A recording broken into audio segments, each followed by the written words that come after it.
Good morning my dear students. Paper देखेंगे हम लोग। क्या है paper? Select the synonym of panacea. Panacea का सिनोनिम आपको सेलेक्ट करना है। तो पैनासिया क्या होता है? रामबाण। रामबाण इसकी हिंदी होती है और ये क्योर आल होता है। तो सिनोनिम देखिए, क्योर है क्योर आल, रिलीफ, रेमेडी, और एंटोनिम डिजीज, पेन या इंजरी। क्वेश्चन नंबर 2 को देखेंगे। 2 में क्या कहता है? क्वेश्चन नंबर 2 में है कि डिटेस्ट माने घृणा करना। डिटेस्ट माने क्या होता है? घृणा करना। तो घृणा करना वाला जो है ये इसमें क्या है? एंटोनिम करना। अगर घृणा करना होगा तो फिर उसका उल्टा प्रेम करना होगा, यानी क्या है? एडोर, पसंद करना, अच्छा मानना, दैट इज एडोर। तो डिनाउंस जरा देखिएगा, इसका डिटेस्ट का सिनोनिम क्या होगा? हेट, एबहॉर, डेस्पाइज, लोथ, scorn. Antonym love, like, admire, adore. आगे देखेंगे क्वेश्चन नंबर 3 को देखेंगे। 3 में क्या है? आपका करेक्टली स्पेल्ड वर्ड डेबिलिटेट है। डेबिलिटेट जो होता है यही आपका 3 का ए, यही करेक्ट वर्ड होगा आपका करेक्टली स्पेल्ड वर्ड।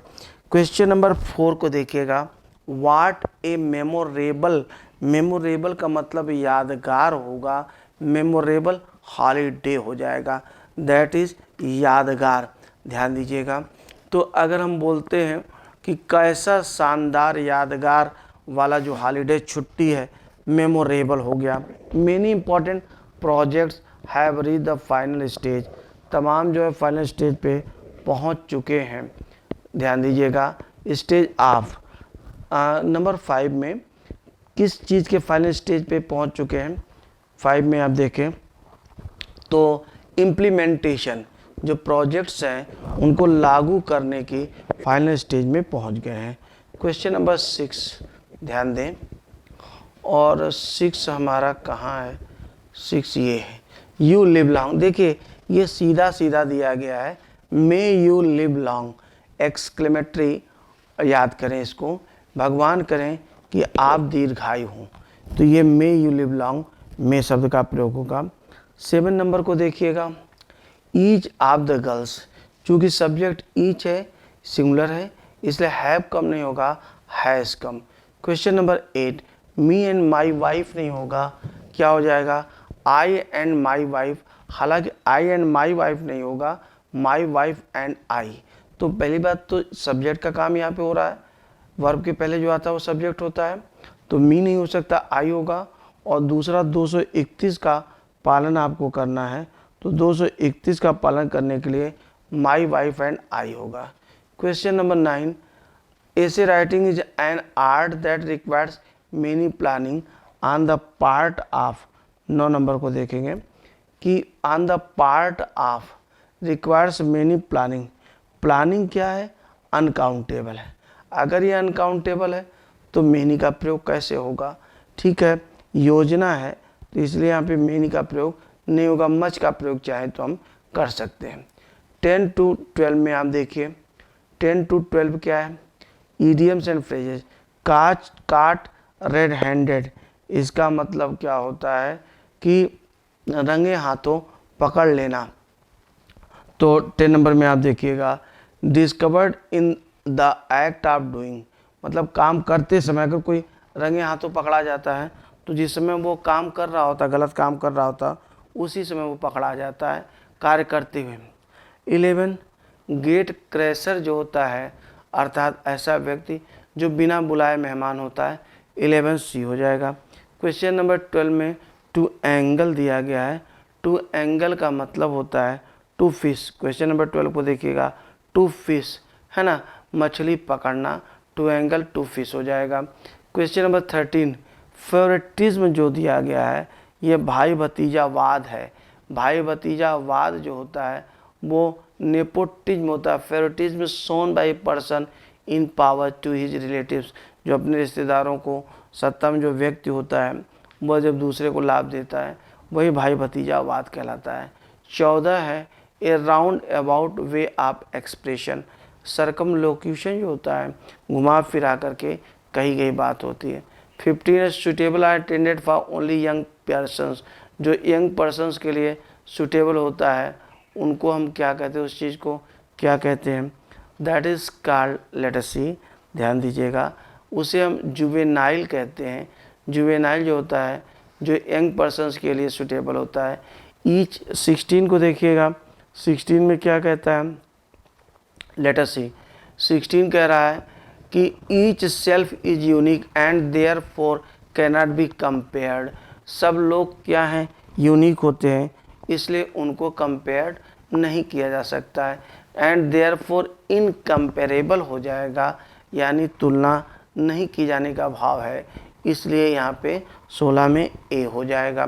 17 में आप आ जाइए, 17 में शैल आई सिट बिटवीन यू, ध्यान दीजिए बिटवीन यू नहीं होगा, आपके बीच में नहीं होगा, बल्कि क्या हो गया, बिसाइड यू, आपके बगल में, 17 ए हो जाएगा। 18 नो वन अदर नहीं होता है, नो अदर का प्रयोग, no other reason, no one other reason नहीं होगा, नो अदर रीजन। 19 है द कस्टम हैज, कस्टम के साथ हैज लगा, थर्ड फॉर्म आएगी, टेकन रूट होगा, और ये 19 का ए। 20 का we will take care of your children, तो टेक केयर ऑफ, 20 को देखिए, 20 में क्या करें, टेक केयर ऑफ। इसमें अगर हम थोड़ा सा ध्यान दें तो टेक केयर ऑफ का मतलब भी ध्यान देना होता है और लुक आफ्टर का मतलब भी ध्यान देना होता है। तो दोनों चीज़ जो है, when you are away at Mumbai, जब आप मुंबई होंगे तो मैं आपके बच्चों की देखभाल हम लोग करेंगे। तो मेरे अनुसार तो नो इम्प्रूवमेंट और बी दोनों सही है, लेकिन जब दोनों नहीं मारा जा सकता है तो लुक आफ्टर का आप प्रयोग कर लें, लुक आफ्टर का प्रयोग कर लें। हालांकि कभी कभी क्वेश्चन एसएससी का ये क्वेश्चन है, उसमें दो ऑप्शन हो जाते हैं या आंसर उसका ऑप्शन गलत हो जाता है, तो उस कंडीशन में फिर ये चीज़ें भाग्य भरोसे हो जाती हैं हमारे साथ। तो कई बार ऐसा भी होता है कि हमको आंसर तो पता है, लेकिन एग्जामिनर की वजह से भी हम लोगों को काफ़ी गलतियों का सामना करना पड़ता है। अब आप 21 से लेकर के 25 तक देखें, ये आपका कॉम्प्रिहेंशन दिया गया है। तो मैं आपको इसमें बता रहा हूँ कि कॉम्प्रिहेंशन आपको कैसे करना है। लेट अस सी, माई ब्रदर, मेरा भाई, David was always close to our grandmother, David जो था वो हमेशा दादी के करीब था। बोथ ऑफ देम, मतलब उनका ज़्यादा प्यारा था, दुलारा था। Both of them shared A love of mother nature end of food that they had grown themselves, लोग शेयर करते थे दोनों लोग। When ever is schedule permitted, जब भी उसका टाइम मिलता था उसे, he would drive in for a short visit and A cup of काफ़ी, वो आता था थोड़े समय के लिए और काफ़ी वगैरह पीता था। One day when he found no one home, एक दिन उसने देखा कि कोई घर पर नहीं है, नो वन होम, कोई घर पर नहीं है, तो क्या हुआ, फिर he left a chunk of dirt on her porch, porch पर उसने छोड़ दिया dirt. This started that what was later be to known as calling card, calling card हुआ। ग्रैंड मदर, मैं रफली आपको बताता जा रहा हूँ, ध्यान रखिएगा। Grandmother would come home occasionally, grandmother कभी कभी घर आती थी, and instantly know that they had been by when she spotted the chunk, जब उन्हें चंक मतलब डर्ट दिखाई पड़ती तो ये लगा था कि हाँ देव जो है वो आया था। Although grandmother had a poor upbringing in Italy, उनका पालन पोषण बहुत ख़राब हुआ था। She manage to do well in the United State, लेकिन यूनाइटेड स्टेट में ठीक कर रही थी। She was always healthy and independent, स्वस्थ थी और इंडिपेंडेंट थी, and you had a fulfilling life, मतलब जीवन अच्छे से जी रही थी। Recently she had a stroke and dad, हाल ही में अभी जल्दी उनको एक स्ट्रोक लगा और वो उनकी मृत्यु हो गई।